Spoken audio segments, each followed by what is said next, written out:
बच्चों हमारी बॉडी में तीन तरह की कैपिलरीज होती हैं, आर्टरीज, वेन्स और सिंपली कैपिलरीज। एक एक करके इनके बारे में ये बच्चों बात करते हैं। सबसे पहले बात करते हैं हम किसके बारे में, हम बात करते हैं आर्टरीज के बारे में। बच्चों आपने अपने जूनियर क्लास के अंदर या कभी कभार कुछ बुक्स के अंदर पढ़ा होगा, आर्टरीज वो वाली वेसल्स होती हैं, वो ट्यूब्स होती हैं जिनके अंदर ऑक्सीजनेटेड ब्लड जाता है, यानी कि ऑक्सीजन वाला ब्लड जाता है। पर ये उनकी करेक्ट डेफिनेशन नहीं है। करेक्ट डेफिनेशन ऑक्सीजन के या बिना ऑक्सीजन वाले ब्लड से नहीं दी जाती। करेक्ट डेफिनेशन दी जाती है किस चीज से, कि जो आर्टरीज और वेन्स हैं वो ब्लड को कहां से कहां ले जा रही है। सो पहली बात मेरी ध्यान से सुनिएगा, जब हम ब्लड वेसल्स की बात करते हैं तो ब्लड वेसल्स किस बात पे डिपेंड करते हैं कि वो ब्लड किस डायरेक्शन में लेके जा रही है। अब बात समझते हैं कैसे कैसे, आइएगा। सबसे पहले आती है बच्चों हमारे पास क्या, आर्टरीज। आर्टरीज क्या होती हैं, आर्टरीज वो होती हैं which carry blood away from heart, जो ब्लड को हार्ट से दूर लेकर जाती है। देखिए याद रखिएगा, ए से आर्टरी, ए से अवे, फंडा याद हो गया ना। तो ए से आर्टरी, ए से अवे, जो ब्लड को हार्ट से दूर कहां लेके जा रही है। अब पाकिस्तान तो लेके जाएगी नहीं ना, या अमेरिका तो लेके जाएगा नहीं, कहां लेके जाएगा, हमारे बॉडी के बाकी पार्ट्स में लेके जाएगी। तो arteries carry blood from heart to the different body part. Arteries carry blood from heart to various body parts या वेरियस बॉडी ऑर्गन्स, ठीक है। और इसकी जगह वेन्स की बात करें तो veins carry blood from different body organs to heart, from different body organs to heart.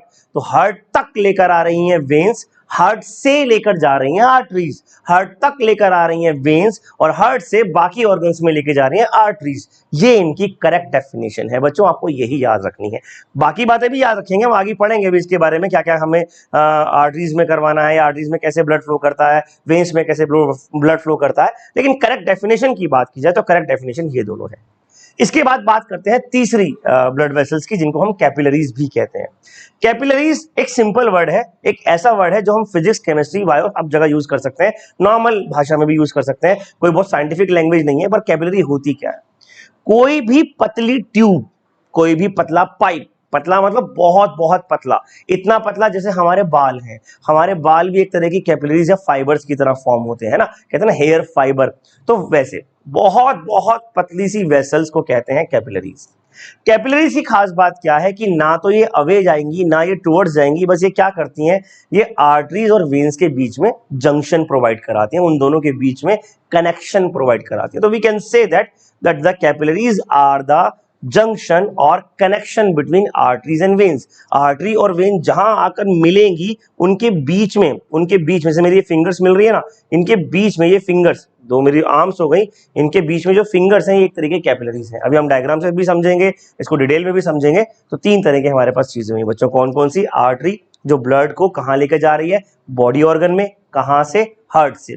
Veins जो ब्लड को हार्ट में ला रही है, कहां से, बॉडी ऑर्गन से। और कैपिलरी इन दोनों के बीच का जंक्शन।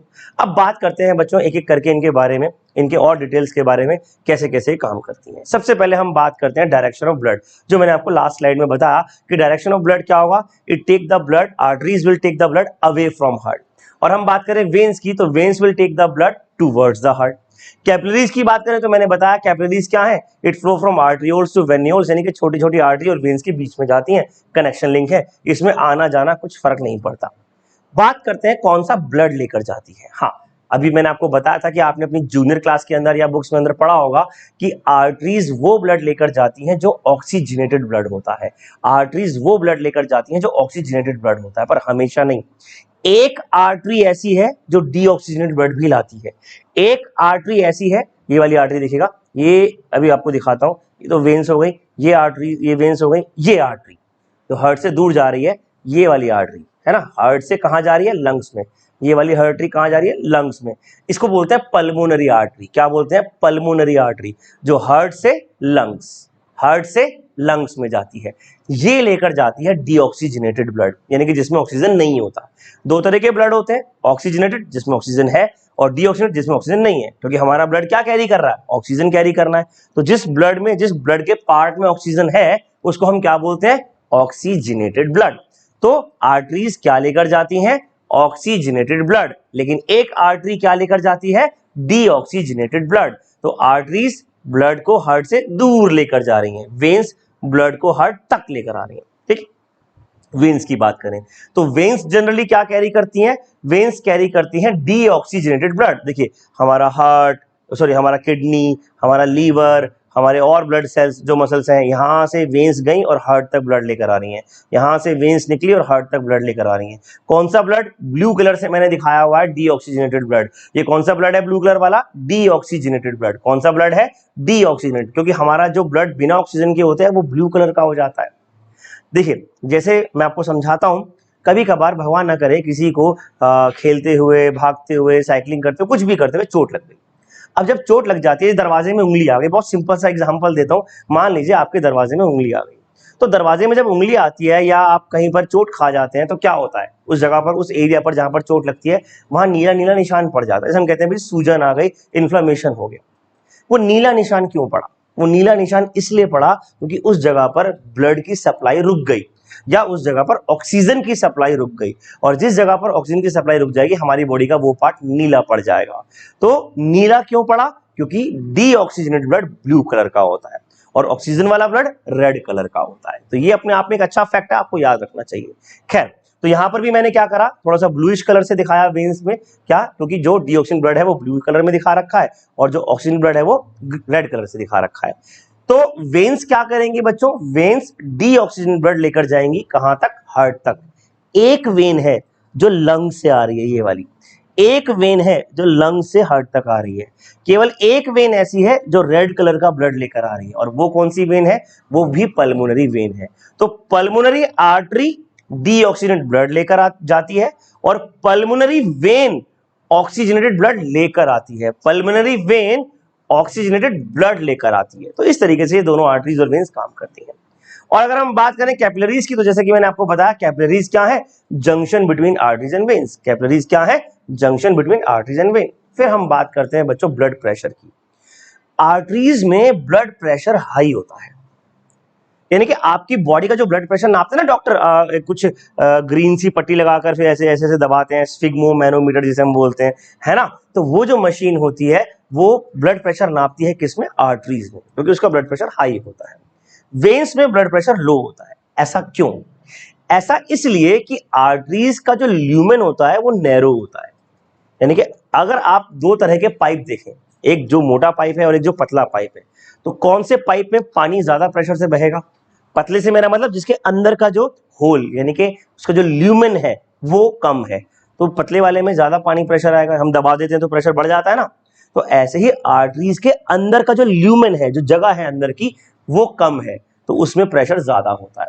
जबकि वेन्स की बात करें तो वेन्स में प्रेशर लो होता है, क्योंकि ल्यूमेन थोड़ा सा वाइड होता है। और अगर हम बात करें कैपिलरीज की, तो इनमें तो प्रेशर ना के बराबर होता है, बहुत आराम से ब्लड फ्लो करता है। दूसरी बात, अब क्योंकि ब्लड प्रेशर आर्टरी में हाई है, तो ब्लड का फ्लो कैसा होगा? ब्लड का फ्लो रैपिड होगा, और रैपिड के साथ साथ विद जर्क होगा। जर्क मतलब झटके के साथ बाहर निकलेगा। जैसे हमारा हार्ट धक धक करता है ना, तो यहां पर भी ब्लड क्या है? झटके के साथ बाहर निकलता है। जबकि वेन्स में प्रेशर लो है तो कोई जर्क नहीं लगेगा, विदाउट जर्क स्मूथली बहेगा। और भैया कैपिलरीज की बात करी जाए तो इसमें तो बहुत ही आराम से ब्लड फ्लो करता है। तो जैसा कि मैंने बताया था, आर्टरीज का ल्यूमेन कैसा है? नैरो। जबकि वेन्स का ल्यूमेन कैसा है? वाइड। कैपिलरीज का ल्यूमेन स्मॉल है, लेकिन यहां पर फ्लो बिल्कुल नॉर्मल होता है, प्रेशर ना के बराबर होता है। फिर हम बात करते हैं वॉल्व्स की। सबसे पहले तो मैं आपको बता दूं वॉल्व्स क्या होती है। वॉल्व्स एक तरह के कैपिंग सिस्टम होता है, एक तरह का ढक्कन लगना होता है किसी भी चीज पर, जो क्या करता है? जो एक रास्ते को खोलता है, दूसरे को बंद करता है। मैं समझाता हूं। जैसे मान लीजिए मैं आपसे ये कहूं कि आप कहीं पर हाईवे पे जा रहे हैं, एक टोल रोड पे जा रहे हैं। टोल रोड समझते हैं ना, जहां पे टोल टैक्स देना पड़ता है। और वहां पे टोल टैक्स कहां देना पड़ता है? टोल प्लाजा आता है। टोल प्लाजा पे आपने देखा होगा एक इस तरीके का बैरियर लगा होता है, ना। आप क्या कर सकते हो? अपनी बाइक को, अपनी कार को उस बैरियर के आगे ले जा सकते हो, वापस नहीं ला सकते उस बैरियर से, है वो मना करते हैं। वैसे तो चलो आ जाएगी, पर वो मना करते हैं। यही काम वॉल्व्स का होता है कि एक बार ब्लड फ्लो आगे चला गया तो वापस बैक फ्लो नहीं होना चाहिए। तो वॉल्व्स बिल्कुल उस टॉल बैरियर की तरह क्या करेंगी? आगे तो पहुंचा देंगी, वापस की एंट्री मना कर देंगी। आगे तो आप ले जा सकते हो, वापस की एंट्री मना हो गई, बैक फ्लो मना हो गया। तो वॉल्व्स का काम क्या है? अगर वॉल्व्स का कोई काम आपसे पूछ ले, उसका फंक्शन पूछ ले, तो valves are those cap like structures which inhibit the back flow. अब क्योंकि आर्टरी में क्या है, आर्टरी में तो प्रेशर ही बहुत ज्यादा है, प्रेशर ही बहुत ज्यादा है, हार्ट में से सॉरी ब्लड जो है वो आर्टरी में से बहुत तेजी से आगे बढ़ रहा है, तेजी से आगे बढ़ रहा है तो बैक फ्लो का सवाल ही पैदा नहीं होता, तो यहां पर वॉल्व की जरूरत ही नहीं है। लेकिन वेन्स में क्या होता है, वेन्स में ब्लड आराम से फैल रहा है, आराम से फ्लो कर रहा है, आराम से फ्लो कर रहा है, तो कहीं बार बैक फ्लो मार सकता है। इसकी वजह से वेन्स में क्या रखा जाता है, वॉल्व रखी हुई है भगवान ने या नेचर ने, ठीक है।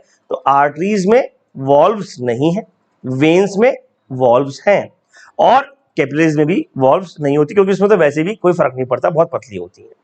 लोकेशन की बात करें, अब आपने कभी अपनी बॉडी पर खासतौर पे आर्म्स में देखा होगा, आपको नसें दिखाई देती हैं, नसें दिखाई दे रही हैं, वो आर्टरीज होती हैं, वेन्स होती हैं, क्योंकि आपको वो ग्रीनिश कलर की दिखाई देती हैं, है ना। जहां से कभी आपको ब्लड सैंपल देना हो तो जो फ्लेबोटोमिस्ट होता है, जो ब्लड सैंपल लेने वाला बच्चा होता है, वो क्या करता है, या जो भी होता है फ्लेबो बॉय होता है, वो वहां से वेन्स में से क्या निकालता है, ब्लड निकालता है। इसका मतलब हमारी जो स्किन के ऊपर वाली जगह पर हमें चीजें दिखती हैं, जो नसें दिखती हैं, वो वेन्स होती हैं। लेकिन आर्टरीज थोड़ा सा डीपली सिचुएटेड होती है। क्यों होती है, वो इसलिए क्योंकि नेचर को पता था अगर बाई चांस गलती से आपकी आर्टरी में कोई इन्फेक्शन हो गया या आर्टरी में कोई कट लग गया तो ब्लड बहुत जल्दी से बाहर निकलेगा, वो आराम से क्लॉट नहीं होगा। वेन्स में भी नहीं होता है, मैं ये नहीं कह रहा हूं कि वेन्स में से हो जाएगा कि चलो वेन्स काट लेते हैं उससे हो जाएगा, किरण मत बनने लगना, शाहरुख खान मत बन जाना, है ना, फिल्मी मत बन जाना। तो उसमें क्या करना होता है, अगर कट लग गया तो ब्लड को रोकना बहुत जरूरी हो जाता है। वेन्स में फिर भी शायद वो रुक जाए क्योंकि फ्लो प्रेशर कम है, लेकिन आर्टरीज में अगर एक बारी को रप्चर हो गई या कट हो गई या कैसे भी हो गई तो उसमें से ब्लड का फ्लो बहुत जल्दी होता है, विद इन फ्यू मिनट्स सारा का सारा ब्लड बॉडी से बाहर निकल जाएगा और फिर डेथ कॉज हो सकती है। तो इसीलिए वेन्स को थोड़ा सुपरफिशियली रखा हुआ है नेचर ने हमारी बॉडी के अंदर, और जो आर्टरीज होती हैं वो थोड़ा और अंदर डीपली सिचुएटेड होती हैं इस तरीके से। और अगर हम बात करें कैपिलरीज की तो ये तो हर जगह फैली हुई है, बिल्कुल हमारी बॉडी में, अंदर बाहर आगे पीछे ऊपर नीचे हर जगह पर, स्किन की हर लेयर में, बॉडी के हर ऑर्गन के हर लेयर में कैपिलरीज मिलेंगी ही मिलेंगी। तो बच्चों ये मेन डिफरेंस है किसके, आर्टरीज, वेन और कैपिलरीज के। मैं एक बार फिर से बता देता हूं, आर्टरीज वो हैं जो ब्लड को अवे लेके जा रही हैं हार्ट से, वेन्स वो हैं जो ब्लड को टुवर्ड्स द हार्ट लेकर आ रही हैं। आर्टरी में ऑक्सीजनेटेड ब्लड होता है, वेन्स में डीऑक्सीजनेटेड होता है, accept pulmonary artery and pulmonary vein. इसके अलावा आर्टरीज का ल्यूमेन नैरो होता है, ब्लड प्रेशर हाई होता है, वॉल्व नहीं होते। वेन्स का ल्यूमेन वाइडर होता है, ब्लड प्रेशर लो होता है और वॉल्व्स होते हैं। आर्टरीज और वेन्स के बाद कैपिलरीज की बात करें तो कैपिलरीज में ना तो ल्यूमेन वाइड होता है ना ही वॉल्व होते हैं, आराम से ब्लड फ्लो करता है। सिचुएशन यानी कि पोजीशन की बात करें, लोकेशन की बात करें तो आर्टरीज डीपली सीटेड यानी कि हमारी स्किन के थोड़ा अंदर होती हैं, वेन्स थोड़ा बाहर तक होती हैं और कैपिलरीज तो हर जगह मिलती हैं। तो इस तरीके से आर्टरीज, वेन और कैपिलरी का डिफरेंस आपके एग्जाम में आता है, इनके ऊपर ऑब्जेक्टिव क्वेश्चंस आते हैं और इनका डिफरेंस बिटवीन तो वैसे मैंने बताया आता ही है, ये आपको सब्जेक्टिवली भी लिखने को आ जाता है। आई होप आपको ये समझ में आया होगा इस ग्राफ के थ्रू और इस चार्ट के थ्रू, और इस चार्ट से अगर आप इसे लर्न कर लेंगे तो काम बहुत आसान हो जाएगा। अब बात करते हैं बच्चों किसके बारे में, हमारी बॉडी के बहुत स्पेशल ऑर्गन के बारे में जिसका नाम है क्या, हार्ट। हार्ट, वैसे तो आपने फिल्मी हार्ट बहुत सारे देखे होंगे अच्छे से फिल्मी हार्ट, लेकिन हकीकत में हमारा हार्ट ऐसा दिखता है, ठीक है ना, थोड़ा सा फिल्मी है लेकिन हकीकत में हमारा हार्ट ऐसा सा दिखता है।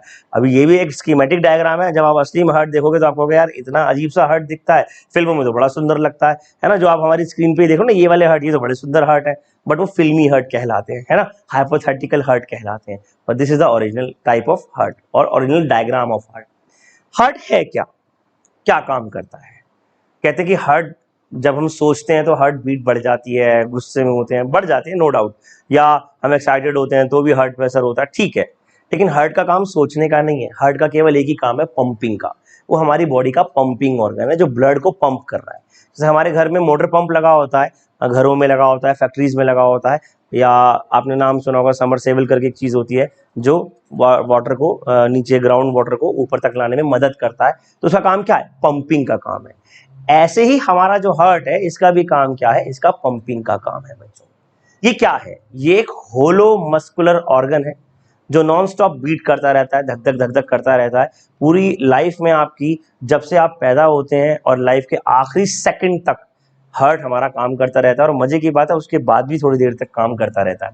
इसीलिए कुछ लोग हार्ट ट्रांसप्लांट करवा लेते हैं, भगवान ना करे किसी की डेथ हो गई तो वो अपना हार्ट डोनेट कर सकता है, खैर वो बात का इशू है, हम बाद में पढ़ेंगे। तो हार्ट नॉन स्टॉप वर्क करता रहेगा, हार्ट हमेशा वर्क करता रहेगा, हार्ट कभी नहीं रुकता। हार्ट रुकेगा तो हम रुक जाएंगे। It's a vital organ, one of the most vital organ, यानी कि इसके बिना हम जिंदा रहने के बारे में सोच भी नहीं सकते। कहां पर प्रेजेंट होता है? It is situated in a thoracic cavity between the lungs slightly on the ventral side. तो आप यहां देख रहे होंगे लंग्स, लंग से वैसे तो ये बिल्कुल बीच में दिखा हुआ है पर बीच में नहीं है, हल्का सा लेफ्ट साइड में होता है। तो हमारे लेफ्ट लंग के ठीक नीचे होता है, इसीलिए हमारा लेफ्ट लंग के अंदर 2 लोब्स होते हैं और राइट लंग में 3 लोब्स होते हैं। राइट लंग लेफ्ट लंग से थोड़ा सा बड़ा होता है। हमारा जो सीधे हाथ वाला फेफड़ा होता है, जो राइट लंग होता है, वो हल्का सा बड़ा होता है। किससे? हमारे लेफ्ट लंग से, क्योंकि लेफ्ट लंग के ठीक नीचे हार्ट प्रेजेंट होता है। ठीक, ये ट्राइंगुलर शेप का है ना, ट्राइंगुलर सा शेप का है।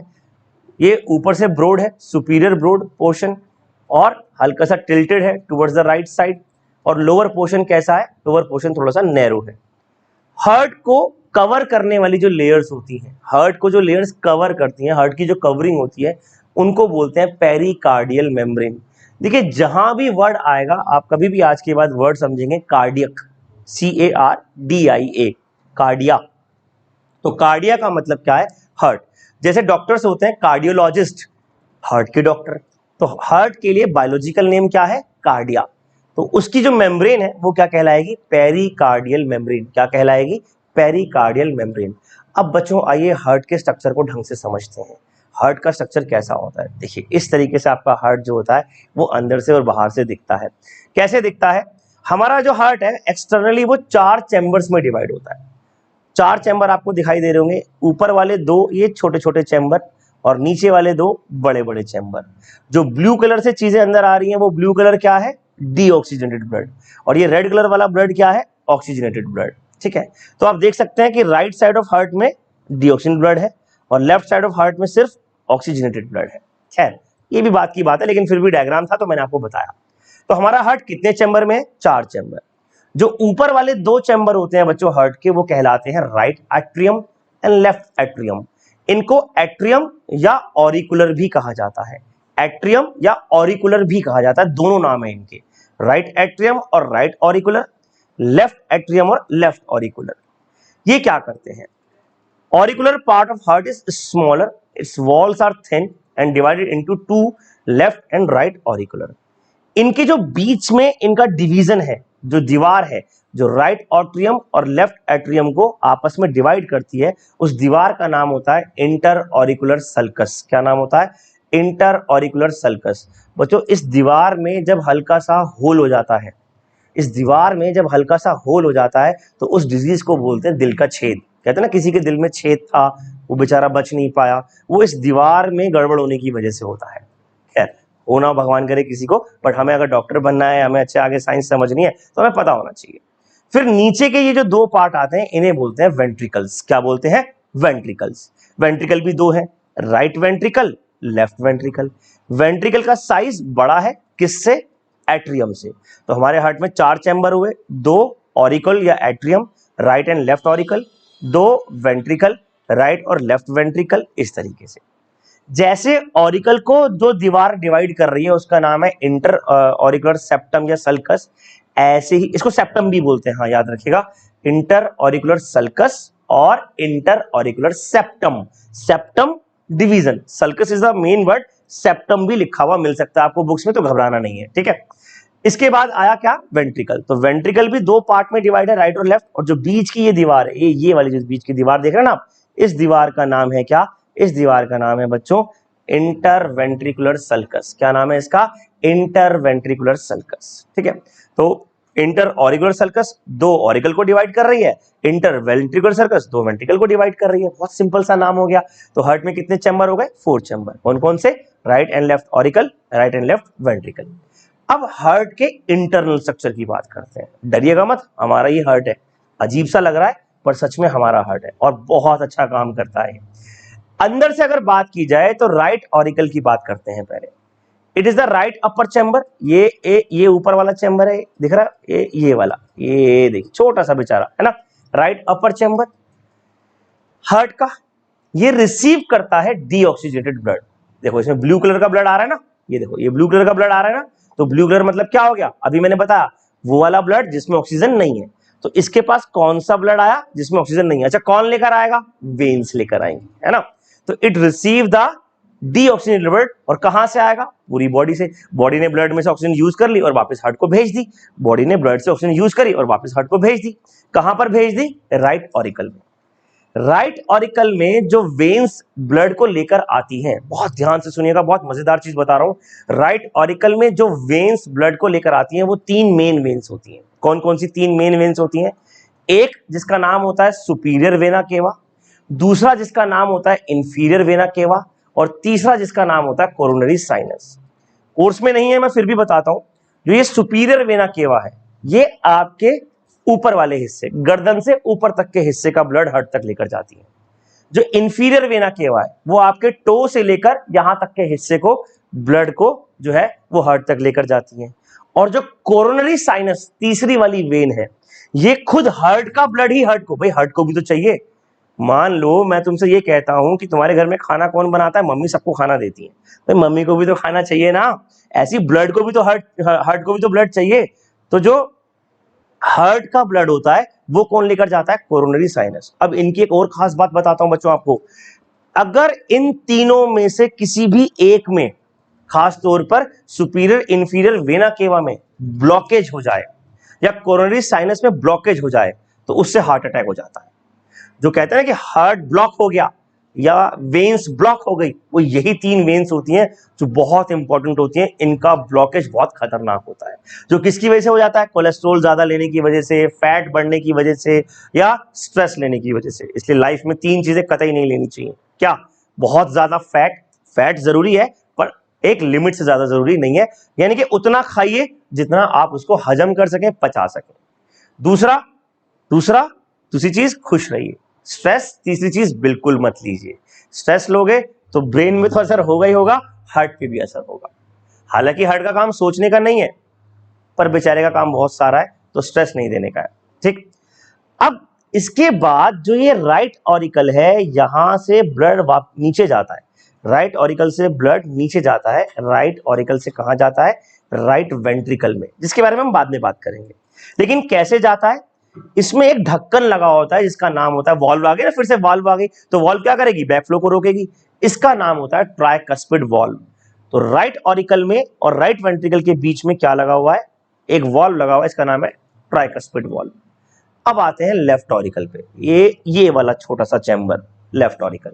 यहां कौन सा ब्लड आ रहा है? ऑक्सीजनेटेड। तो याद रखिएगा, राइट ऑरिकल में कौन सा ब्लड आ रहा है? डीऑक्सीजनेटेड। कहां से आ रहा है? पूरी बॉडी पार्ट से। लेफ्ट ऑरिकल में जो ब्लड आ रहा है वो कहां से आ रहा है? लेफ्ट ऑरिकल में जो ब्लड आ रहा है बच्चों, मैंने अभी आपको बताया था, देखिए ए ब्लड यहां पर आया, यहां से लंग्स पे गया और फिर लंग से वापस हार्ट पे आ रहा है ना। तो लंग से वापस हार्ट पे जो ब्लड आता है वो लेफ्ट ऑरिकल में आता है। लंग से वापस जो ब्लड पे हार्ट आता है वो कहां आता है? वो लेफ्ट ऑरिकल पे आता है। कहां आता है? लेफ्ट ऑरिकल पे। तो left auricle receive the blood from lungs. कौन सा ब्लड? ऑक्सीजनेटेड। कैसे? देखिए, हमारे लंग्स का काम क्या है? सांस लेना, है ना, ऑक्सीजन अंदर लेना, CO2 बाहर छोड़ना।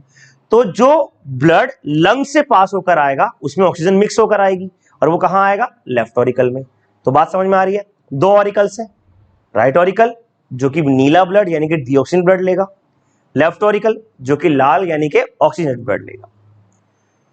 ये मैं आपको बता ही चुका हूं कि दोनों ब्लड्स के ऑरिकल्स के बीच में ऑरिकुलर सेप्टम बोलते हैं या सल्कस बोलते हैं, और वेंट्रिकल्स को वेंट्रिकुलर सेप्टम बोलते हैं, पर वो बात की बात है। अब लेफ्ट ऑरिकल में कहां से ब्लड आ गया? ब्लड आ गया हमारा लंग से। लेफ्ट ऑरिकल से लेफ्ट वेंट्रिकल में ब्लड को जाने के लिए भी एक वॉल्व लगी होती है। जैसे यहां वॉल्व लगी हुई थी राइट ऑरिकल में, क्या नाम है उसका? Tricuspid valve. ऐसे यहां जो वॉल्व लगी होती है उसका नाम होता है बाइकस्पिड वॉल्व, और इसका एक और नाम होता है, ट्राइकस्पिड का तो एक ही नाम है, बाइकस्पिड का एक और नाम होता है माइट्रल वॉल्व।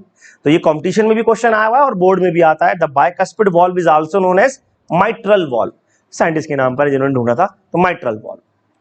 अब बच्चों, दो ऑरिकल को डिवाइड करने वाली लेयर का नाम इंटरऑरिकुलर सेप्टम, दो वेंट्रिकल को डिवाइड करने वाली लेयर का नाम इंटरवेंट्रिकुलर सेप्टम, और ऑरिकल और वेंट्रिकल को डिवाइड करने वाली लेयर का नाम भी कुछ होगा, और वो नाम होगा क्या?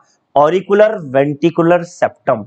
जो ऊपर के दो ऑरिकल हैं और जो दो नीचे के वेंट्रिकल हैं, इनको डिवाइड कर रहा है कौन सी लेयर? इनके बीच में जो दीवार है उसका नाम क्या है? इंटर ऑरिकुलर वेंट्रिकुलर सेप्टम या ऑरिकुलर वेंट्रिकुलर सेप्टम। क्या नाम हो गया बच्चों? Auricular ventricular septum. ठीक है। अब बात करते हैं वेंट्रिकल्स के बारे में। ठीक है, ये तो थे हमारे पास ऑरिकल, और वेंट्रिकल्स देखिए कितने सुंदर दिख रहे हैं। ऐसा हार्ट आपने सोचा नहीं होगा आपकी लाइफ में, आप देखोगे, पर हकीकत में हार्ट यही है ना, अजीब सा है पर ये देखिए, ये ट्राइकस्पिड वॉल्व, 1 2 3 3 ढक्कन लगे हुए ना इसमें, ट्राइकस्पिड, इसलिए इसे ट्राइकस्पिड कहते हैं। और ये कैसा ढक्कन है, ये बाइकस्पिड वॉल्व है या माइट्रल वॉल्व है, इसमें सिर्फ 2 लगे हुए हैं, तो बाई मतलब 2, ट्राई मतलब 3। ठीक है, ये हो गए वेंट्रिकल्स। अब वेंट्रिकल्स की बात करते हैं। तो राइट ऑरिकल से ब्लड कहां आ रहा है, राइट वेंट्रिकल में। Blood leaves the right ventricle through pulmonary artery, और फिर उसके बाद पल्मोनरी आर्टरी से, देखिए अभी हमने लास्ट स्लाइड में यहां देखा था, ये देखिएगा, ये जो आर्टरीज आप देख रहे हैं यहां से, है ना, तो ये पल्मोनरी आर्टरी से ऊपर जा रहा है ब्लड। तो ब्लड कहां जाता है, पल्मोनरी आर्टरी से लंग्स की तरफ चला जाता है। कैसे, राइट वेंट्रिकल में एक और ढक्कन लगा होता है, इसका नाम होता है सेमीलुनार वॉल्व। क्या नाम होता है, सेमीलुनार वॉल्व। वहां से वो आर्टरी से होता हुआ लंग्स तक पहुंचता है। यानी कि चलिए मैं आगे आपको डायग्राम से समझाऊंगा, अभी आपको शायद थोड़ा कंफ्यूजन हो जाएगा, तो यहां पर हम इतना ही रखते हैं कि राइट ऑरिकल में क्या होता है, एक और ढक्कन लगा होता है, राइट वेंट्रिकल में एक और ढक्कन लगा होता है, इसका नाम क्या होता है, सेमीलुनार वॉल्व। अब आर्टरीज फर्दर डिवाइड होती हैं, वो लंग्स तक ब्लड लेकर जाती हैं, वो बात की। लेफ्ट वेंट्रिकल में ब्लड कहां से आया, ब्लड आया लेफ्ट ऑरिकल से, और फिर कहां गया, पूरे बॉडी पार्ट पे चला जाएगा। वेंट्रिकल से कहां चला जाएगा, पूरे बॉडी पार्ट पे चला जाएगा। यहां पर भी एक वॉल्व लगी होती है पूरे बॉडी पार्ट पे ले जाने के लिए, इसको हम बोलते हैं आयोटिक सेमिलुनार वॉल्व। हार्ट से ब्लड पूरी बॉडी में जाने के लिए जो सबसे बड़ी आर्टरी होती है, सबसे बड़ी आर्टरी जो हमारे बॉडी के लेफ्ट पार्ट से, हमारी बाजू से भी होती हुई निकलती है, इसको हम बोलते हैं आयोटा, AORTA, आयोटा। तो iota is the largest artery present on the left ventricle, take blood from the heart to the all body part, take blood from the heart to the all body part. ठीक है, तो ये इस तरीके से left ventricle होता है। दोनों वेंट्रिकल में 2 चैम्बर्स, दोनों आपको दिख ही रहे हैं, बीच की वॉल्व, इस वॉल्व का नाम क्या हो जाएगा, इस वॉल्व का नाम हो जाएगा क्या, दैट इज इंटरवेंट्रिकुलर सेप्टम, है ना, हमने पहली बात कर ली थी। अब ये तो समझ में आ गया कि 4 चैम्बर होते हैं, 2 ऑरिकल और 2 वेंट्रिकल। ऑरिकल में ब्लड आया, फिर ऑरिकल से वेंट्रिकल में गया, वेंट्रिकल से लंग्स में गया, लंग्स से फिर हार्ट में आया, हार्ट से फिर बॉडी पार्ट पे गया। लेकिन ये याद कैसे करें, इसको समझें कैसे, आइए अब उसके बारे में बात करते हैं। लेकिन उससे पहले 2 चीजें आपको बतानी और बहुत जरूरी है। सबसे पहली चीज, जो हमारा ऑरिकल है, ये ऑरिकल वाला पार्ट है, यहां पर इस ऑरिकल वाले पार्ट में एक छोटा सा नोड होता है, एक छोटा सा नोड होता है जिसको हम बोलते हैं साइनो एट्रियल नोड या sino auricular node. Cyano atrial node और साइनो ऑरिकुलर नोड, ये एक तरह का पावर हाउस होता है। हार्ट अपनी बिजली, अपना करंट खुद बनाता है, यहां से करंट बनता है। बहुत सुंदर सा डायग्राम दिख रहा होगा आपको, ये यहां से करंट बनता है और ये करंट बन के पूरे हार्ट में फैलता है। तो it found on the wall of right artery, responsible to initiate and maintain the heart beat by generating the impulse. Current बनता है जिसकी वजह से हमारा हार्ट धक धक धक धक करता है। अगर ये नोड खराब हो जाए तो हमारे हार्ट में करंट बनना बंद हो जाएगा भाई, और अगर करंट बनना बंद हो गया तो हार्ट का बीट करना बंद हो जाएगा। इसीलिए इसको हार्ट का पेस मेकर भी कहते हैं, कि हार्ट का पेस बना के रखता है। भगवान ना करे किसी का खराब हो जाए, तो अभी साइंस ने इतनी डेवलपमेंट कर ली है कि आर्टिफिशियल पेस मेकर भी अब लगते हैं, लेकिन भगवान ना करे किसी को जरूरत पड़े, पर लगते हैं। ठीक है, तो घबराने वाली बात नहीं है। फिर आता है हमारे पास दूसरा, एक तो होता है यहां पर SA node, cyano atrial node. Atrium में ही एक और छोटा सा नोड और होता है, जिसका नाम होता है एट्रियो वेंट्रिकुलर नोड और एवी नोड। एवी नोड जो बड़ा बिजली घर है, एसए नोड, वहां से करंट लेके वेंट्रिकल तक भेजता है। तो ऐसा नहीं हो सकता ना कि जैसे मान लो कहीं पर पावर हाउस पे बिजली बन रही और सीधा आपके घर में आ गई, नहीं, वो पहले किसी छोटे पावर हाउस में जाएगी, फिर वहां से ट्रांसफार्मर में आएगी, ट्रांसफार्मर से फिर आपके घर में जो घर के बाहर पोल लगा हुआ है वहां आएगी, फिर पोल से पूरे मोहल्ले में या कॉलोनी में जितने घर है उन तक वो ट्रांसफर होगी। ऐसे यहाँ पर भी एक सिस्टम है। लेकिन जो मेन पावर हाउस है उसका नाम क्या है, एसए नोड, और उसके बाद जो उससे छोटा पावर हाउस है उसका नाम क्या है, एवी नोड। तो हमारे हार्ट में 2 पावर हाउस है, बल्कि एक पावर हाउस है और एक पावर क्या कहते हैं, मेकिंग को ट्रांसफर करने वाला है। यहाँ बनती नहीं है, यहाँ से आगे ट्रांसफर होती है। बनती यहाँ पर है बिजली, यानी कि जो करंट बनता है वो यहाँ बनता है। ठीक है, तो अब हम बात कर रहे हैं क्या, कि हार्ट में जो ब्लड फ्लो कर रहा है वो फ्लो कैसे करता है। सेम डायग्राम को दोबारा समझेंगे जो मैंने आपको थोड़ी देर पहले बताया। अब ध्यान से देखिएगा, मैं इस डायग्राम को आपको समझाता हूँ। ठीक है, सबसे पहले होता क्या है, सबसे पहले मान लीजिए अब ये ब्लड यहां आया, यहां से ये ब्लड हार्ट तक गया, फिर लंग्स तक गया, फिर ब्लड पे आया और फिर बॉडी पार्ट पे आया, फिर बॉडी पार्ट से निकला हार्ट तक गया, फिर लंग्स पर गया, फिर हार्ट पर गया, फिर बॉडी पार्ट पर आया। तो बच्चों बॉडी पार्ट से निकलने के बाद वापस बॉडी पार्ट पर आने से पहले, देखिए बॉडी पार्ट से निकलने के बाद वापस बॉडी पार्ट्स पर आने से पहले ये कितनी बार हार्ट से पास हुआ, दोबारा ध्यान से डायग्राम देखो, कितनी बार हार्ट से पास हो रहा है, एक, दो, देखिए दोबारा से एक, और फिर दोबारा हार्ट पर आया दो, और फिर उसके बाद बॉडी पार्ट पर आया। तो क्योंकि बॉडी पार्ट से ब्लड निकलने के बाद दोबारा बॉडी पार्ट पे आने से पहले, बॉडी पार्ट से ब्लड निकलने के बाद दोबारा बॉडी पार्ट्स पर आने से पहले ब्लड हार्ट के दो चक्कर लगा रहा है, एक, दो चक्कर लगा रहा है, इसलिए इसको बोलते हैं डबल सर्कुलेशन। कैसे लगा रहा है, दोबारा समझते हैं इसको कैसे लगा रहा है। बॉडी पार्ट से निकला डीऑक्सीजन ब्लड हार्ट पर गया, हार्ट ने लंग्स पे भेजा, लंग्स ने वापस हार्ट पे भेजा, हार्ट ने फिर बॉडी पार्ट पे भेजा। तो पहला पार्ट होता है, इसको हम बोलते हैं क्या, दो बार जा रहा है, हम क्या बोलते हैं, दो बार जा रहा है, तो इसको हमने क्या बोला, डबल सर्कुलेशन। डबल सर्कुलेशन दो पार्ट में डिवाइड है।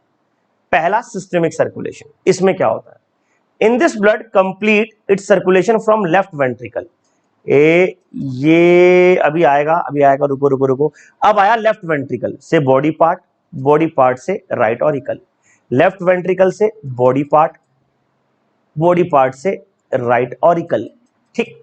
तो लेफ्ट वेंट्रिकल से ऑक्सीजन ब्लड आता है, राइट ऑरिकल में डीऑक्सीजन ब्लड जाता है। तो क्या हुआ, ध्यान से सुनिएगा, हार्ट से बॉडी पार्ट से वापस हार्ट, हार्ट से बॉडी पार्ट से वापस हार्ट। तो लेफ्ट वेंट्रिकल से, मैं बोल रहा हूं उसको रिपीट करिएगा, लेफ्ट वेंट्रिकल से बॉडी पार्ट्स, बॉडी पार्ट से राइट ऑरिकल, लेफ्ट वेंट्रिकल से बॉडी पार्ट्स, बॉडी पार्ट से राइट ऑरिकल, ये कहलाता है सिस्टमिक सर्कुलेशन। अब राइट ऑरिकल से लंग्स, लंग से राइट वेंट्रिकल, राइट ऑरिकल से सॉरी राइट वेंट्रिकल से लंग्स, और लेफ्ट वेंट्रिकल से, राइट वेंट्रिकल से लंग्स और लंग से लेफ्ट ऑरिकल, राइट वेंट्रिकल से लंग्स और लंग से लेफ्ट ऑरिकल, राइट वेंट्रिकल से लंग्स, राइट वेंट्रिकल से लंग्स और लंग से लेफ्ट ऑरिकल। कहां से पास हो रहा है, लंग्स में से। देखो इधर हार्ट से निकला, इधर हार्ट से निकला, वापस हार्ट में आया, बॉडी पार्ट से पास होता हुआ, इधर हार्ट से निकला, वापस हार्ट पे आया, लंग से पास होता हुआ, इधर हार्ट से निकला, वापस हार्ट पे आया, लंग से पास होता हुआ। तो लंग से पास होता हुआ आ रहा है, तो इसको बोलते हैं हम क्या, पल्मोनरी सर्कुलेशन। तो हार्ट पे दो बार आ रहा है, बार बार देखिए डायग्राम को तभी समझ में आएगा। हार्ट पे दो बार आ रहा है, एक बार लंग से पास होके आ रहा है, एक बार बॉडी पार्ट से पास होके आ रहा है। ये बॉडी पार्ट से पास हुआ, हार्ट तक पहुंच गया, फिर लंग से पास हुआ, फिर हार्ट तक पहुंच गया। तो जो बॉडी पार्ट से पास हो रहा है, इस सर्कुलेशन को बोलते हैं सिस्टमिक, और जो ऊपर वाला सर्कुलेशन आप देख रहे हो, इसको बोलते हैं क्या, पल्मोनरी। तो डबल सर्कुलेशन दो पार्ट में डिवाइड है, सिस्टमिक और पल्मोनरी। बहुत अच्छे से डायग्राम को भी देखिए, स्कीमेटिक डायग्राम को भी देखिए, डेफिनेशन को भी समझिए, और जो मैं बोल रहा हूँ वो तो आपको सुनना ही है, ठीक है ना। क्यों सुनना है, क्योंकि भाई इंपॉर्टेंट बात बता रहा हूँ।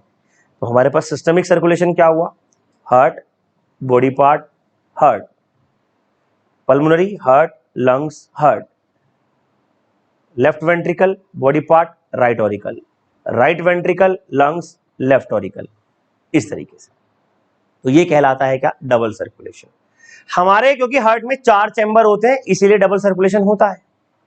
फिश के हार्ट में 3.5 या 3 चैम्बर होते हैं, 3 चैम्बर हार्ट होता है। 3.5 तो एम्फीबियंस में होता है, फिश में 3 चैम्बर हार्ट होता है, वहां डबल सर्कुलेशन नहीं मिलता। वहां एक और प्रॉब्लम होती है, उसका 3 चैम्बर हार्ट होने की वजह से ऑक्सीजनेटेड और डीऑक्सीजन ब्लड आपस में मिक्स हो जाता है। हमारे साथ ऐसा नहीं है।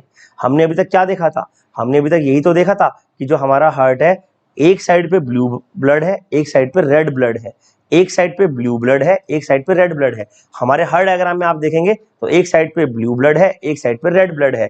क्यों, आधा हार्ट हमारा डीऑक्सीजन ब्लड कैरी करता है और आधा हार्ट का हिस्सा हमारा ऑक्सीजनेटेड ब्लड कैरी करता है, दोनों को आपस में मिक्स नहीं करता।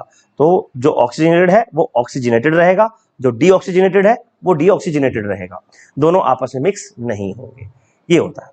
अब बच्चों इसके बाद बात करते हैं कार्डियक साइकिल की, यानी कि धक धक की। हमारा हार्ट क्या कर रहा था, हमारा हार्ट क्या कर रहा था, हमारा हार्ट ब्लड को ला रहा है, ब्लड को ले रहा है बॉडी पार्ट से, लंग्स में भेज रहा है, लंग्स से फिर हार्ट वापस आ रहा है, फिर बॉडी पार्ट पे भेज रहा है। तो ये साइकिल सी तो चल रही है, इसी को बोलते हैं कार्डियक साइकिल। इस कार्डियक साइकिल को भी दो पार्ट में डिवाइड किया गया।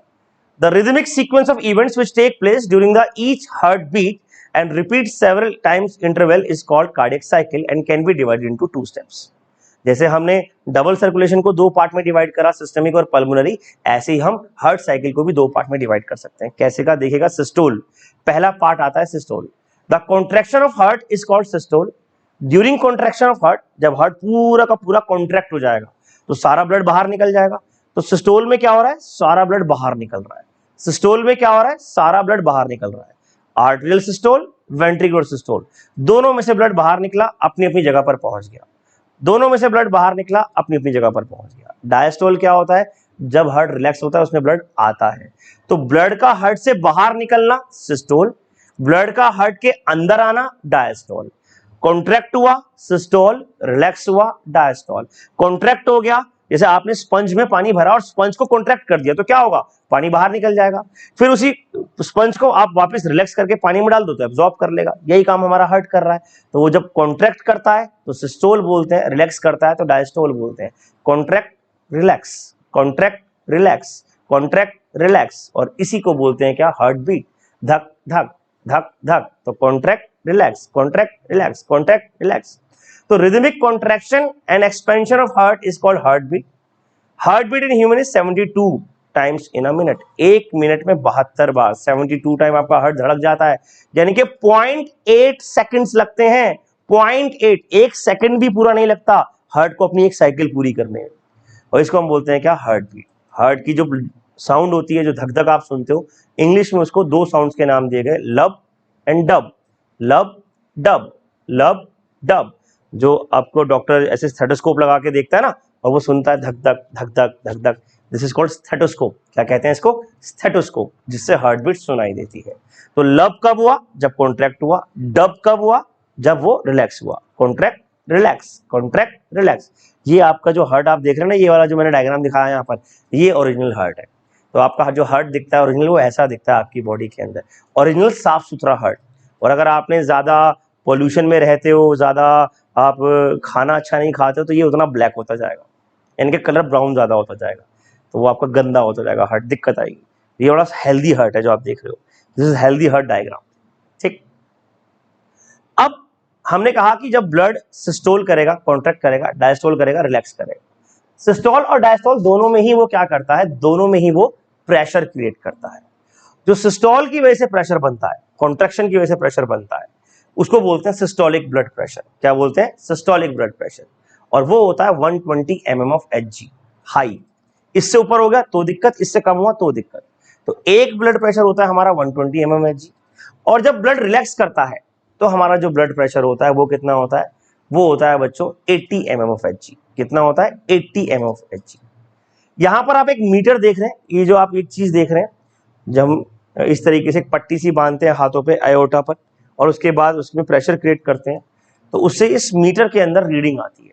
एंड दिस इंस्ट्रूमेंट, और मेजरमेंट करने के लिए जो इंस्ट्रूमेंट हम यूज कर रहे हैं क्या, ब्लड प्रेशर को, ये कहलाता है क्या, स्फिग्मोमैनोमीटर। स्फिग्मोमैनोमीटर, मैमो नहीं, मैनो, MANO, एन फॉर नोटंकी, स्फिग्मोमैनोमीटर। ब्लड प्रेशर हमारा कहां पे नापेंगे हम, इसको बोलते हैं ब्रोंकियल आर्टरी। इसे ब्रोंकियल नहीं है, ब्रोंकियल गलत हो गया, ब्रैकियल आर्टरी, BRACHIL, एन नहीं आएगा, ओ नहीं आएगा, ब्रैकियल आर्टरी। ब्रैकियल मतलब हमारे हाथ की जो आर्टरी होती है, वहां पर हम नापते हैं। हमारे हार्ट का जो बीपी होता है नॉर्मली, एक नॉर्मल ह्यूमन बीइंग का ऑफ अडल्ट एज, लाइक जो हेल्दी ह्यूमन बीइंग होता है, वो होता है 120/80 mm of Hg। कितना होता है, 120/80 mm of Hg। ठीक है, तो 120 किसका है, सिस्टोलिक वाला, और 80 कौन सा है, डायस्टोलिक वाला। ज्यादा वाला इससे ज्यादा नहीं होना चाहिए, कम वाला इससे कम नहीं होना चाहिए। तो दो तरह के प्रेशर हुए, एक ज्यादा एक कम। कम वाला हो गया 80, ज्यादा वाला हो गया 120। इस तरीके से ब्लड प्रेशर को नापा जाता है। इसके बाद बच्चों बात करते हैं दोबारा एक और इंस्ट्रूमेंट के बारे में, जो हम कार्डियक साइकिल को देखते हैं। हमारा जो हार्ट बीट, हार्ट कर रहा है, धक धक कर रहा है, उसको हम नापेंगे कैसे। उसको नापने के लिए बच्चों हम एक इंस्ट्रूमेंट यूज करते हैं। अब यहां मेरी बात ध्यान से सुनिएगा, इस इंस्ट्रूमेंट का नाम है इलेक्ट्रोकार्डियोग्राफ। क्या नाम है, इलेक्ट्रोकार्डियोग्राफ। इलेक्ट्रोकार्डियोग्राफ वो इंस्ट्रूमेंट होता है जिसमें हार्ट के सिस्टोलिक और डायस्टोलिक हार्ट की जो बीटिंग होती है उसको इलेक्ट्रॉनिकली हम क्या करते हैं, मेजर करते हैं, और वो इस तरीके से आपके सामने आता है। ये जो लाइंस आप देख रहे हो ग्राफ की, ये लाइंस कहलाती हैं electrocardiogram. The graph recorded is known as electrocardiogram. जी हाँ, उल्टा होता है। ग्राफ इंस्ट्रूमेंट का नाम है, ग्राम रिकॉर्डिंग का नाम है। The recording of the electrocardiograph, the recording of the electrocardiograph is known as electrocardiogram। तो ये जो आप रिकॉर्डिंग देख रहे हो, इस रिकॉर्डिंग को क्या बोलते हैं, इलेक्ट्रोकार्डियोग्राम।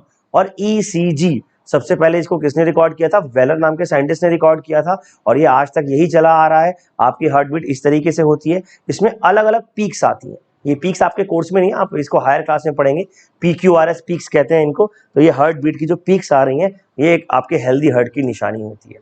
और भगवान ना करे अगर किसी की पीक्स स्ट्रेट लाइन हो गई तो फिर उसका मतलब वो उसका हार्ट काम करना बंद हो गया। फिल्मों में आपने देखा होगा ना, कोई हीरो या कोई जो भी होता है, हीरो की माँ होती है या पिता होते हैं, वो जो है वो डाई होने वाले होते हैं, तो ये हार्ट बीट टी टी टी टी टी ऐसे आती है ना आवाज, तो यही होता है। ठीक है ना। So what is this, this is electrocardiograph. और इलेक्ट्रोकार्डियोग्राफ से निकलने वाली रिकॉर्डिंग को क्या बोलेंगे, इलेक्ट्रोकार्डियोग्राम। तो बच्चों ये था हमारे पास क्या, दैट इज द हार्ट। अब हम बात करते हैं किसके बारे में, लिम्फेटिक सिस्टम के बारे में। लिम्फेटिक सिस्टम हमारा ब्लड सर्कुलेटरी सिस्टम का दूसरा पार्ट है। इसमें क्या क्या होता है बच्चों, it consist of lymph, lymphatic capillaries, lymph vessels and lymph nodes. जैसे हार्ट में जो हमारा ब्लड सर्कुलेटरी सिस्टम था वो क्या था, वो भी 3 पार्ट में डिवाइड था। कौन कौन से 3 पार्ट, पहला पार्ट था ब्लड सर्कुलेटरी सिस्टम का ब्लड, दूसरा पार्ट था हार्ट और ब्लड कैपिलरीज। ऐसे यहां पर भी 3 है, लिम्फ, लिम्फ कैपिलरीज, और यहां पर लिम्फ कैपिलरीज के बाद क्या आ जाता है, लिम्फ नोड्स। यहां हार्ट की जरूरत नहीं पड़ती इसको, लेकिन लिम्फ नोड्स होते हैं, या इनको लिम्फॉइड भी कहते हैं। अब एक एक करके इनके बारे में बात करते हैं। सबसे पहले बात करते हैं कि लिम्फ क्या होता है बच्चों। बच्चों lymph is the blood without RBCs, that's it. वो बहुत सारा लर्न करने की जरूरत नहीं है। Lymph is blood without RBCs. अब ब्लड कौन से कलर का है, रेड कलर का। क्यों है, क्योंकि उसमें आरबीसीज है। आरबीसीज निकाल दो तो ब्लड कौन से कलर का हो जाएगा, पेल येलो कलर का, और वही लिम्फ है। तो होता क्या है, जो हमारी ब्लड कैपिलरीज हैं वहां से आरबीसीज छोड़कर बाकी बहुत सारी चीजें एक और ट्यूब में ट्रांसफर हो जाती है। देखो ये ब्लड कैपिलरीज है, यहां से बहुत सारी चीजें कहां ट्रांसफर हो गई, लिम्फ कैपिलरीज में, और वो कहलाता है लिम्फ। तो when blood flow into thin capillaries, small amount of plasma filter out from those lymph capillaries. This fluid is known as interstitial fluid और lymph, और इसी fluid को हम क्या बोलते हैं, lymph। तो lymph क्या है, lymph blood का ही पार्ट था, लेकिन अब वो blood नहीं है, अब वो blood में से निकला, यानी कि blood vessels में से निकला, कैपिलरीज में से निकला, और एक नई वेसल में चला गया जिसका नाम है lymph vessel या lymph capillary, और वहां पे जाके रहने लगा। और क्या क्या निकला, आरबीसीज को छोड़ के ऑलमोस्ट सब चीजें निकल गई, आरबीसीज और कुछ प्रोटीन्स को छोड़कर सब कुछ निकल गया। Unlike blood, lymph does not contain blood corpuscles. Lymph में आरबीसीज नहीं होते, but contain less plasma protein. Lymph flow into one direction, that is known as tissue to heart. तो ये लिम्फ टिश्यू टू हार्ट जाएगा। कैसे जाएगा, lymph के function क्या है, सबसे पहले वो समझते हैं। लिम्फ का सबसे पहला फंक्शन है, it transport the fatty acids and glycerols. Sir ये तो ब्लड भी कर रहा था काम, नहीं, ब्लड का काम सब कुछ ट्रांसपोर्ट करने का है, लेकिन फैटी एसिड्स लिम्फ से ट्रांसपोर्ट होंगे। ऐसा क्यों, ये हम हायर क्लास में पढ़ेंगे, अपने अगले टॉपिक में पढ़ेंगे। पर फिलहाल बहुत इंपॉर्टेंट बात है क्या, कि जो फैटी एसिड्स यानी कि ग्लिसरोल या कोलेस्ट्रॉल होता है, वो ज्यादातर कौन ट्रांसपोर्ट करता है इंटेस्टाइन से, वो लिम्फ ट्रांसपोर्ट करता है। दूसरे फंक्शन की बात करें तो lymphocyte present in it which destroy harmful pathogen, यानी कि जो लिम्फ वेसल्स में लिम्फ होता है वो हमारी इम्यूनिटी, क्योंकि उसमें क्या बचा, डब्ल्यूबीसी बचा ना। अगर आरबीसी अंदर नहीं गया लिम्फ में तो खाली डब्ल्यूबीसी गए और प्लेटलेट्स गए, और डब्ल्यूबीसी का क्या काम था, प्रोटेक्शन का। तो एक तरीके लिम्फ का भी क्या काम गया, प्रोटेक्शन, क्योंकि लिम्फ क्या है, lymph is blood without RBCs. Blood निकाल लो आरबीसी छोड़कर, वो लिम्फ बन जाता है। ऐसे ही तीसरा function, it drain excess tissue fluid into intercellular space back into blood. इसका मतलब क्या होता है, कभी कभार हमारी बॉडी के ऑर्गन्स में थोड़ा ज्यादा सा लिक्विडिटी बढ़ जाती है। हमारी बॉडी के हर ऑर्गन में कितना लिक्विड परसेंटेज होना चाहिए फिक्स है। अगर वो ज्यादा हो गया है तो लिम्फ क्या करेगा, उसको भी अपने साथ ले जाएगा, भाई तुम्हें वहां रहने की जरूरत नहीं है, तुम मेरे साथ कहां चलो, मेरे साथ वापस ब्लड में चलो, क्योंकि इसे वापस ब्लड में जाना है ना। और उसके बाद लास्ट फंक्शन है क्या, lymph nodes localise the infection. ये मैं समझाता हूँ, बड़ा इंटरेस्टिंग टॉपिक है। जब कभी आपको कोई फीवर हुआ हो, स्टमक एक हुआ हो, कोई भी प्रॉब्लम हुई हो, आप डॉक्टर के पास जाते हैं। डॉक्टर सबसे पहले क्या करता है, आपको डायग्नोस करता है ना, आपके सिम्टम्स और साइंस चेक करता है। तो सबसे पहले डॉक्टर क्या बोलते हैं, बेटा मुंह खोलो आ। अच्छा, मैं जब छोटा था तो एक बार मुझे याद है मेरे स्टमक में बहुत तेज पेन हुआ। मैं डॉक्टर के पास गया, मैंने कहा सर स्टमक में बहुत पेन हो रहा है, पापा भी बैठे हुए थे साथ में। सर डॉक्टर को बोला मैंने, सर हमारा जो है मेरे को बहुत स्टमक में बहुत पेन हो रहा है, मुझे कुछ मेडिसिन दीजिए। उसने कहा मुंह खोलो आ। मैंने कहा यार क्या कैसा डॉक्टर है, मेरे स्टमक में पेन हो रहा है, भाई साहब कह रहे हैं मुंह खोलो आ, पता नहीं क्या करने वाले हैं, मुंह में ऐसा क्या दिक्कत है जो स्टमक में पेन होगा, है ना। मान लो फिर दोबारा कुछ दिन बाद क्या, तो कुछ दिन बाद बुखार हुआ था मुझे कभी, मतलब I don't know remember first time जब मैं गया था उसमें, तो मैंने कहा जी बुखार है, वो कह रहा मुंह खोलो आ। मैंने कहा यार ये डॉक्टर को बस मुंह से प्रॉब्लम है और कोई प्रॉब्लम नहीं है। लेकिन जब धीरे धीरे स्टडी करी, जब मैं 9th-10th में आया तो पता चला कि हमारी बॉडी में जो भी इंफेक्शन होता है वो सबसे पहले लोकलाइज होता है हमारे टॉन्सिल्स में। आपको जो भी इंफेक्शन होगा सबसे पहले टॉन्सिल्स में शुरू होगा, क्योंकि tonsil is a lymph node. Tonsil क्या है, एक लिम्फ नोड है। ये लिम्फ नोड क्या करते हैं, ये देखिएगा पूरी बॉडी में होते हैं, हमारे ग्रोइन एरिया पे होते हैं, हमारे हार्ट के सॉरी लंग्स के आसपास होते हैं, और एक सबसे बड़ी लिम्फ नोड होती है, वो होती है हमारे गले के पास, यहाँ पर टॉन्सिल्स। ये लिम्फ नोड क्या करते हैं, अगर कोई बैक्टीरिया वायरस घूम रहा है हमारी बॉडी में तो उसको मारते हैं, पकड़ते हैं और यहाँ ले जाके बंद कर देते हैं। जैसे मान लीजिए आपकी कॉलोनी में, आपके शहर में, आपके स्टेट में कोई गुंडा, आतंकवादी या कोई भी क्रिमिनल होगा तो उसे क्या करा जाएगा, कहाँ रखा जाएगा। ये थोड़ी कहेंगे भाई से थोड़ी देर अपने घर में बंद करके रख लो, उसके लिए जेल्स होते हैं ना, है ना, जो कारागार होते हैं, जेल्स होते हैं, तो वहां पर हम उनको रखते हैं। ऐसे ही लिम्फ नोड क्या है, हमारी बॉडी के जेल है, जहां पे बैक्टीरिया, वायरस, कोई भी फॉरेन पार्टिकल, नुकसान देने वाली चीज को वहां पे रखा जाता है। तो वहीं से वो फैलना शुरू होते हैं। तो वहां पर दिख जाता है कि अगर यहाँ पे इन्फ्लेमेशन है तो इसका मतलब कोई ना कोई पैथोलॉजिकल डिजीज है। तो डॉक्टर सही थे, इंटेलिजेंट थे, उन पे विश्वास करिए, वो आपका सही इलाज करेंगे। खैर, तो लिम्फ कैपिलरीज क्या करती हैं, ऑफ कोर्स ट्रांसपोर्ट करेंगी, किसको, लिम्फ को ट्रांसपोर्ट करेंगी, एक्सेप्ट ब्रेन। ब्रेन पे लेके नहीं जाती, क्योंकि लिम्फ कैपिलरीज में बैक्टीरिया वायरस को भी मार के ले जाना होता है ना, तो वहां तक नहीं लेके जाते उसको। कहीं ऐसा ना हो कि छूट गया, जैसे कहते हैं ना कैदी भाग गया, तो कोई बैक्टीरिया वायरस लिम्फ से निकल के भाग गया और ब्रेन में घुस गया, तो ब्रेन में लिम्फ नहीं जाता, खतरनाक हो जाता है काम। और लिम्फ नोड मैंने आपको बता दिया, ये क्या होते हैं, ये अलग अलग छोटे छोटे नोड्स होते हैं जो हमारी पूरी बॉडी में प्रेजेंट है। और ये क्या करते हैं, ये माइक्रो ऑर्गेनिजम्स को या और चीजों को अपने साथ इकट्ठा करके मारने की कोशिश करते हैं वहां पर।